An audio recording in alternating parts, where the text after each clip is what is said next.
Clayton, you were excellent today. Did it feel like you were just kind of getting back to your true self on the mound and in sync where you like to be?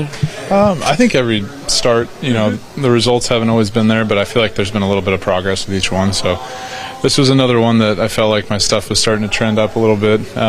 Gave up a few too many hits, 2 strikes to, 3-2 counts a lot. So some things that I'd like to clean up overall, but yeah, for the most part, I think there were some better throws today. Curveball was a little bit better today. Got some outs with that. Slider was okay today too. So command was better overall, though. I think that was probably the biggest thing. I had a little bit better command, which was good. When you see more swing and miss in your game, is that a telling factor to you for anything? Yeah, I mean, swing and misses are always good. You don't need strikeouts all the time, but if you have that ability, that's definitely a good thing. So. Good to see that in big situations, be able to get some swing and miss, and hopefully just keep trending. I know you're not tracking the 3,000 strikeout. Freddie keeps reminding me. You know that you passed Zach Greinke? Oh no, but I like that one. That's good. Good. I need to beat Zach. That's good. Calling him to rub that in tonight? No, but hopefully he finds out that I beat him and he texts me. Yeah. What about the velocity? Did it feel like it was coming out of your hand better, a little bit faster? Honestly, it's hard to tell. I try to look sometimes. I couldn't really see here that well. But I felt like every once in a while I would reach back and had a little bit extra. So, look, it's not going to be amazing or anything, but I think at times it's getting a little bit of life on it and, making guys foul some pitches off or, get jammed a little bit, which is the goal. The 2 strike results were a problem in the last start. Much better this time. Is that just a product of the stuff being better? I think the command is important. I think leaving pitches middle with 2 strikes last game, a lot of curveballs that I left middle, and so being able to shorten the curveball at times, make the slider strike to ball a little bit more with 2 strikes. So, I think overall a little bit better stuff, but probably command more than anything. Wow. So we're talking about MVP I know of the it's absurd. sport. It's June, not to be the league. But what they're doing is also absurd. It's absurd. I would say there's no wrong answers, but if I had to pick one, Andrew, the year that Judge is having, I don't think we can say it's merely great. It's historically great. You're familiar with OPS Plus, sure, right? Which adjusts for players' era, the park he plays in. And right now, June the 4th, Aaron Judge is rocking a 248 OPS Plus. It's a scale of 1 to 100. 100's average. It means he's basically 150% better than the average player. And, in modern history, we've only seen 2 players have that season. One's Babe Ruth, the other is Barry Bonds. They both hit left-handed. So this is potentially the greatest season ever by a right-handed hitter. But I just want to mention, too, a few weeks ago, wrote a column saying Aaron Judge is the best right-handed hitter of the last 100 years because his OPS Plus over the last 4 seasons, 500 games now, has been twice as good as the average player over a 4-year period. We haven't seen a right-handed hitter do that since Rogers Hornsby. That was kind of a while ago. That was a bit ago. Yeah, Jason, I know it is June 4th. As I said, I was at the game last night and with a group of guys, and this was the conversation, right? Guys putting their feet up and having a beer on a random Tuesday night. Packed house. Great to see a Tuesday night. Granted, it's the Mets, right? And when New York comes to L.A., everyone goes to the stadium, regardless of the sport. But that was the conversation last night because you had a group of people realizing that you are witnessing greatness coming through the doors of that building in the last 5 days, and you have to appreciate it, and we certainly all did. I hope baseball fans everywhere else appreciate the greatness that these 2 guys bring to the stadium every single night they go out there. And I am not one of these people that says, hey, drop everything, take the kids down to the ballpark. But for Aaron Judge and Shohei Ohtani, Brockman, you last night were thinking of taking your son to the stadium. Like every chance you have to have your kids be able to say, hey, I went to see that guy when he came to town, I would do it. Yeah, the star power that just oozes off the field when the Yankees are playing the Dodgers, and especially around those two guys, it's special. It's different. How about the first inning Friday night when Judge hits that bomb and then up steps Shohei and hits a ball that hit the Hollywood sign? I don't know. It just felt cinematic. It didn't feel like we could really be watching this. It felt like somebody wrote that script, but that's really every night in the life of Shohei. It feels like he's just writing his own script. Yeah, and last night, by the way, as we talked to Jason Stark from The Athletic, some guy named Juan Soto, who's not bad as well when it comes to historical contact, also homered, and Max Muncy hit 2, including a game-tying home run in the 9th inning. It was a good game all around, and obviously the Yankees series good as well. Also, yesterday, Jason, Paul Skeens pitched, and the Pirates didn't do much to help him out. If I were a Pirates fan, I would be sick to my stomach when I hear people even think or discuss the idea that maybe they would be open to trading the face of the franchise. Do you think, and again, it's June 4th, that is at all a possibility? Yeah, they're not going to do that. Not this year. That would be team building malpractice. But you could make a case the way they're handling him right now is team building malpractice. Andrew, last 7 starts, he's got a 1.77 ERA. He's averaging over 6 innings a start, actually closer to 7 innings than 6. They're 2-5 in those games. And it's just a slice of life around the Pirates right now. And I've been on this soapbox since they fired Derek Shelton a few weeks ago. I just don't understand how the owner, Bob Nutting, can look at this and show me he understands what it means to have Paul Skeens on his team. He has to know he's not going to sign him long term unless we have a drastic change in the economic system in the sport. So what's the window for the Pirates to win with this guy? I don't know how long it is, but guess what? This year is part of that window. And the big free agent signings that Bob Nutting authorized over the past winter were Adam Frazier, Tommy Pham, and Andrew Heaney. And then he fires the manager and issues a statement saying they need to show a greater sense of urgency. Tell me there's another contender for the least self-aware quote of 2025. Yeah, like it's Derek Shelton's fault. This is why you have a draft. This is why you let the bad teams pick early to get the good players, so you have these opportunities to build. And when you're at the table in Vegas and you have this good of a hand, this is when you spend your money. This is when you move the chips that you hopefully have into the middle of the table. And if I were a Pirates fan, I'm not. I'm a Guardians fan, Jason. So look, I understand how the medium to small size market thing can work, but they have found a way to spend when they need to. Maybe not as much as your average fan would hope for, but they have found a way. They've also developed a farm system a heck of a lot better than the Pirates. And it just seems like if I'm a Pirates fan, I would be ill.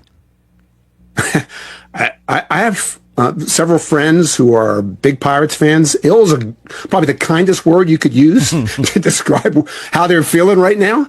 And see, there's a difference between how the Guardians go about it and the Pirates. There's a difference between how the Rays go about it and the Pirates. Those teams look at life in not just in each individual year and what the revenues are going to be in that year. They look in periods of time, 1 year, 3 years, 5 years, 10 years. And they understand that when you get one of those groups that has a chance to win, that's when you try to maximize what you've got in that window. You try to win with that group because it's special and they're not going to be around as long as the Yankees core group. It just feels like the Pirates, Bob Nutting, they use their economic situation as an excuse. And I understand they're revenue challenged. Okay, they play in Pittsburgh. That's an issue that the sport probably needs to address sooner than later. But why do you own the team? if you're not going to look at Paul Skeens and say, we've got a chance to win around one of the special players who will ever play here, and go for it. They have not even shown a hint of doing that. It's malpractice. It really is. I agree. Jason Stark, senior writer, baseball writer for The Athletic. Jason, you got a cool thing going. The all-quarter century team, I beg your pardon. And again, 25 years, it's 2025 quarter century team. I find it fascinating, your picks as compared to the readers' picks, right? The poll here. Because for some of them, there's recency bias, right?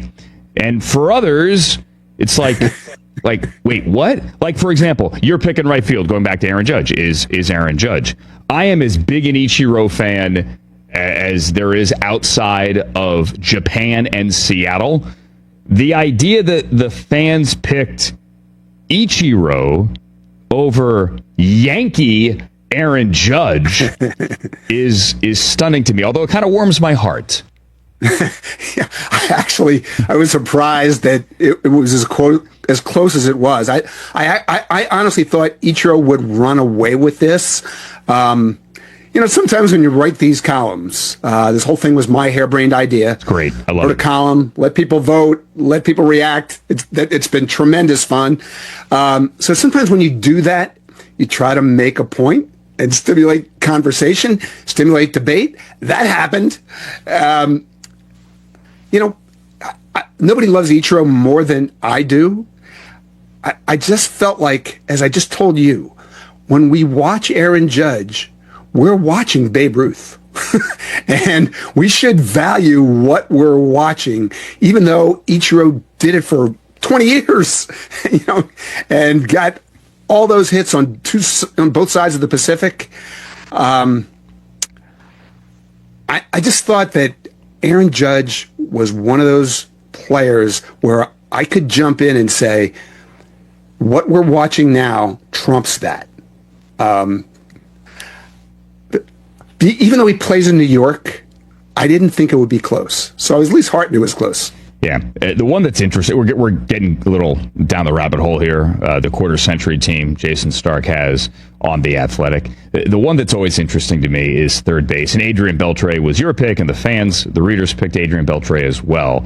Adrian Beltre was a fantastic player. Fantastic. He is a Hall of Famer that I don't know that anyone ever bought a ticket to see. Like, no one ever says, honey, like, go back to the Judge and Ohtani thing. Honey, Adrian Beltre's coming to town. Want to make sure the kids can say one day that they saw Adrian Beltre in person, whomever he's playing for this year. Let's go buy a ticket to see Adrian Beltre. Yet, here he is, like, quarter century team, Cooperstown. And it's just one of those where people years from now go, oh, Adrian, oh yeah, I remember him. He was actually a pretty fun player, and a lot of people in Texas bought tickets to go see him. But I really wrestled with that one. When I wrote my column, I thought it was Adrian Beltre barely over Chipper Jones. No wrong answers. But the fact that Adrian Beltre, by almost any measure, is the second greatest defensive third baseman of all time, behind only Brooks Robinson, and got 3,000 hits, and did what he did over such a long period, got more Hall of Fame votes than any third baseman ever. That to me was what put him over Chipper. And then people voted, and Chipper was nowhere to be found, and Alex Rodriguez almost beat both of them. And I found this amazing, Andrew, because I read the reader comments on my original column, and I would say about 80% of them were beating on me for picking anyone that the readers thought was a cheater. And I had Barry Bonds on the team, for example. And I read all of this stuff, and then Alex Rodriguez almost won the balloting at third base. And I'm just amazed by how people can rant about cheating and PEDs and yet still love A-Rod. Explain that to me. Listen, I live in the football world. I am just a guy that watches baseball on his couch. I haven't covered a baseball game since the 90s, like as a credentialed member of the media, actually with a role. But the difference in the two worlds, Jason, it's jarring. Baseball, you got the PED thing, you will never shake it. I mean, you will take it to the grave, right or wrong. Football, guys can get dinged for steroids for a month, right? Let's say they're suspended a month. By the time they come back 5 weeks later, nobody remembers why they were suspended. Like, legitimately, they just know that they're out. Oh, they're back next week. Oh, cool. Right, they're back next week. Yeah? Okay, wait, why were they out? They don't remember. They just don't remember. Yes. It's amazing. This has been a topic inside baseball for 20 years. You know that, right? In football, a guy gets suspended, and all anybody cares about is, when is he going to come back and help my fantasy team? Yeah, Right. but even goes beyond that. Like, it's for defensive players as well. Oh, wait, you taking a wait? Was it steroids? No, wait, was it a DUI? No. It was something in the offseason. Somebody sued him. Wait. Oh, wait, he's back next week, though, right? Okay, cool. Good. We're good. Well, okay, you know why this is, right? Because McGuire, Sosa, Bonds, Sure. those guys obliterated the greatest record in sports. The home run records that were once held by Roger Maris and Henry Aaron were the coolest, most romantic records in all of sports. And little old ladies walking down Main Street in any town, they knew what 714 meant. They knew what 61 meant. You know, those were such iconic numbers. And because of the PED era, those records ceased to mean anything. And I really think it's the reverence for those records, connecting the dots to Babe Ruth, that explains the reaction. And yet we have these black holes in how we look at this. Alex Rodriguez is one of them. I don't know if he's getting in the Hall of Fame, but it's amazing to me that he almost won in the all-quarter century voting. Amazing. Yeah, ridiculous. I was in the dugout. I was in the clubhouse, rather, the third base clubhouse, Cubs home clubhouse in what year was it? 98 it was 98, right? 98. 98. When somebody asked Mark McGuire, "Hey, what's that bottle up there on the top shelf of your dugout?" It's androstenedione, right? Yeah. Well, what is androstenedione? Well, androstenedione. Well, Google really wasn't a thing. It was, but no, and then all of a sudden, and people, I mean, how many movies have been made about that? How many books have been written about that? Football doesn't matter. And by the way, maybe baseball is doing it the right way and football isn't. Maybe we should care that much and not be so dismissive. They're different sports. One's a gladiator sport, one is not, but whatever. I love the idea of the quarter century team. It's on The Athletic still. Jason's got a great column initially, and then afterwards, comparing his votes to everyone else's votes. It's good stuff. Jason, it's great to connect. Thanks for coming on. I promise we will not talk about the MVP in June ever again, but I figured this time it was worth it. Andrew, enjoyed it.